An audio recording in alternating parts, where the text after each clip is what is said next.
लक्षवेध news network, अचूक वेळ अचूक बातमी. नमस्कार, लक्षवेध न्यूज नेटवर्कमध्ये आपलं सहर्ष स्वागत आहे. खरं तर एकीकडे सोलापूर महानगरपालिकेच्या निवडणुकीचा पडघम वाजू लागला आहे. तर येत्या 3 ते 4 दिवसात स्थानिक स्वराज्य संस्था म्हणजे पंचायत समिती आणि जिल्हा परिषदच्या निवडणूक देखील जाहीर होणार आहे.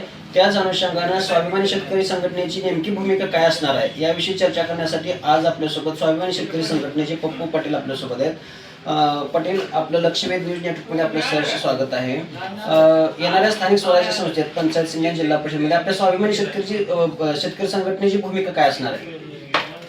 आज अशी परिस्थिती मोहोळ तालुक्यामध्ये निर्माण झाली आहे की राजकारण बाजूला ठेवलंय, समाजकारण बाजूला ठेवलंय आणि एकमेकांची चर्चा जास्त झाली आहे.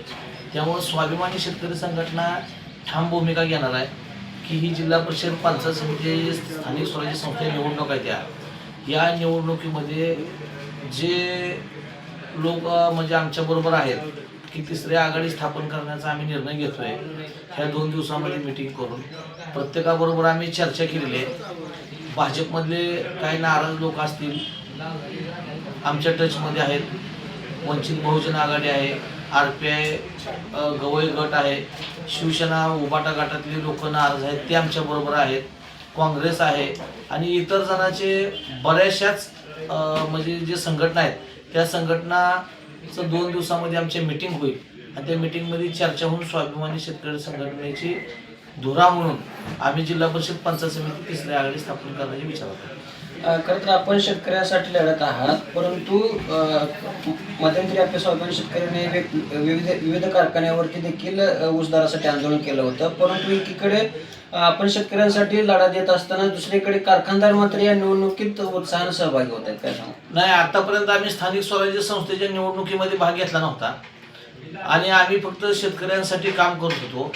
पण आता जे कारखानदार ह्या निवडणुकीमध्ये उभा राहिलेत त्यामुळे आम्ही विचार केलाय आणि ह्या कारखानदाराला आम्ही निवडणुकीमध्ये येऊ द्यायचं नाही असा ठामपणाने विचार करून ह्या निवडणुकीमध्ये आम्ही उतरणार आहे. आणि कारखानदारांची गोष्ट अशी झालेली आहे की ह्यांच्याकडे भरमसाठ शेतकऱ्यांचा पैसा हाणलेला ह्यांच्याजवळ आहे.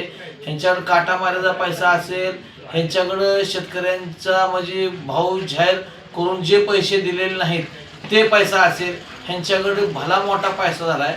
पैशाचा माज आल्यामुळे हे कारखानदार ह्या निवडणुकीत उभा राहतात. त्यासाठी आम्ही शेतकऱ्यांना ह्या 2 दिवसात आमची तिसरी महाविकास आघाडी आम्ही निर्णय घेतोय आणि शेतकऱ्यांसमोर असं जातोय की चव्हाट्यावरच्या गप्पा मारण्यासाठी आम्ही प्रोग्राम आखतोय आणि आम्ही शेतकऱ्यांना चव्हाट्यावर गप्पा मारण्यासाठी प्रत्येक गावागावामध्ये जाणार आहे. आपल्या स्वाभिमानी शेतकरी संघटनेचे सर्वेसर्वा शेट्टी यांची भूमिका काय असणार आहे? नाही, त्यांनी आम्हाला सांगितलं की स्थानिक स्वराज्य संस्थेच्या निवडणूक असते ती कार्यकर्त्यांची निवडणूक असते. त्या कार्यकर्त्यांच्या स्थानिक लेवलवर जो निर्णय घेता येतोय ते तुम्ही घेऊन टाका म्हणून आम्हाला त्यांनी सांगितले. त्यामुळे काही विषय येणार नाही तो. खरं तर एकीकडे निवडणूक बाजूला राहते, परंतु एकमेकावरती टीका टिप्पणीचं सध्या देखील आपल्या मोहोळ तालुक्यामध्ये राजकारण सुरू आहे. याकडे कसे बघता आपण? नाही, आज असं झालंय की कोणाला शेतकऱ्याशी देणं घेणं नाही, शेतकऱ्याच्या मुलाच्या भविष्याशी कोणाला देणं घेणं नाही, शेतकरी काय करतो ह्याच्याशी देणं घेणं नाही.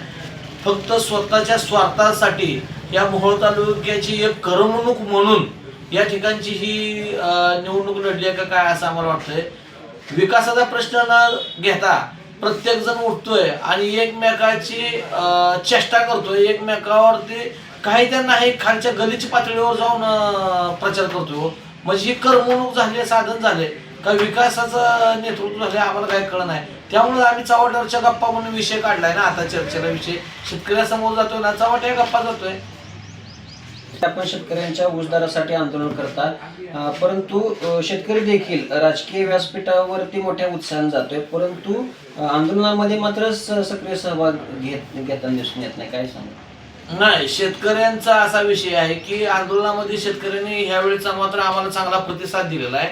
आम्ही कारखानदाराच्या 33 कारखानदारापैकी आम्ही 23 कारखान्याच्या गावाने बंद केल्या होत्या. 3000 रुपयांनी भाव त्यांचा घेतलेला आहे. काय कारखानदारांनी जाणून बुजून आमच्यावरती ह्याच जकरा कारखान्याने आमच्यावरती पोलिसांकडून नोटिसा दिल्या. लोकमंगल कारखान्याने 2 कोटी रुपयाचं आमचं नुकसान भरपाईचा म्हणून आमच्यावर दावा दाखल करण्याचा प्रयत्न केला. म्हणजे अशा बऱ्याचशा गोष्टी घेऊन आम्ही या शेतकऱ्यांसमोर निवडणुकीमध्ये जातोय की बाबा जे करतोय ते तुमच्या मुलाबाळाच्या भविष्यासाठी आम्ही करतोय, जे करतोय ते तुमच्या हितासाठी करतोय. पण जी हे लोक आलेले आहेत आज राजकीय लोक, कारखानदार लोक, ते आपल्या शेतकऱ्यांच्या मानगुटीवर पाय देण्यासाठी येणार आहेत. त्यामुळे त्यांना ह्या निवडणुकीमध्ये वावरू द्यायचं नाही ही भूमिका घेऊन आम्ही शेतकऱ्यांसमोर जातो. पण आता ह्या वेळेस तर आम्हाला शेतकऱ्यांचा चांगला प्रतिसाद भेटलाय. तर इकडे भाजप असेल, इकडे राष्ट्रवादी असेल किंवा शिवसेना शिंदे गट यांनी आपले उमेदवार देखील जाहीर केले आहेत. आपण कोणाला घेऊन आपण तिसरी आघाडी करणार? नाही, ह्यांनी उमेदवार जाहीर केले बरोबर आहे, पण ह्यांच्या ज्यांनी उमेदवार जाहीर केले त्यांच्या कार्यकर्त्यांना त्यांनी न विचारता किंवा न सान्निध्यात घेता ह्यांनी उमेदवार जाहीर केले आहेत ह्या सर्व पक्षांनी. पण जे नाराज वर्ग आहे ते नाराज वर्ग आमच्याशी चर्चेला आहे. 8 दिवस झाला आमची चर्चा चालू आहे. पण आम्ही फक्त विलक्षण डिक्लेअर व्हायची भूमिका बघतोय आणि विलक्षण डिक्लेअर झाल्यानंतर त्या दिवशी आमचं मात्र तिसरी आघाडी हा निर्णय फिक्स असणार आहे. पण कारखानदाराला मात्र 100% ह्या निवडणुकीमध्ये उभा तर राहू देणार नाही आणि जर राहिलं तर त्याला मात्र आम्ही स्वस्त बसणार नाही. पराभूत हा 100% कारखानदार असणार. तिसऱ्या आघाडीचं नेतृत्व कोण करणार नेमकं? नाही, आम्ही ठरवतो ना. आता आम्ही कसं आहे, आम्ही असताना शेतकऱ्याचं नेतृत्व करणारे लोक आहे. आम्ही राजकारणात जास्त भाग घेत नाही, पण सगळेजण मिळून बसतोय. आता बी आमची तिसरी आघाडी म्हणजे काय लहान नाही, चांगला मोठीच असणार आहे. कारण प्रत्येक पक्ष असणार, राष्ट्रीय सुद्धा पक्ष ह्याच्यात आहेत. त्यामुळं बघू आता सगळ्यांचे विचार करून आम्ही चांगल्या आणि उमेदवार बी आमच्याकडे तगडे आम्ही निवडलेले आहेत. त्यामुळं व्यवस्थित आम्ही धुरा योजना हातात देऊ. तर हे होते स्वाभिमानी शेतकरी संघटनेचे पप्पू पाटील. येणाऱ्या स्थानिक स्वराज्य संस्थेत आपण तिसरी आघाडी करू आणि त्याचं नेतृत्व देखील प्रामाणिक लोकांच्या हाती देऊन येणाऱ्या जिल्हा परिषद किंवा पंचायत समिती निवडणुकीमध्ये सक्रिय सहभाग घेऊ आणि प्रत्येक निवडणूक लढवून ती निवडणूक लढवून जिंकणार असा विश्वास देखील आपल्याला लक्षवेध न्यूज नेटवर्कशी बोलताना दिला. पाटील, आपण आपल्या चर्चेत सहभागी झाला, आपलं खूप खूप स्वागत. आजच आपल्या लक्षवेध न्यूज नेटवर्क या चॅनलला सबस्क्राईब करा, व्हिडिओला लाईक करा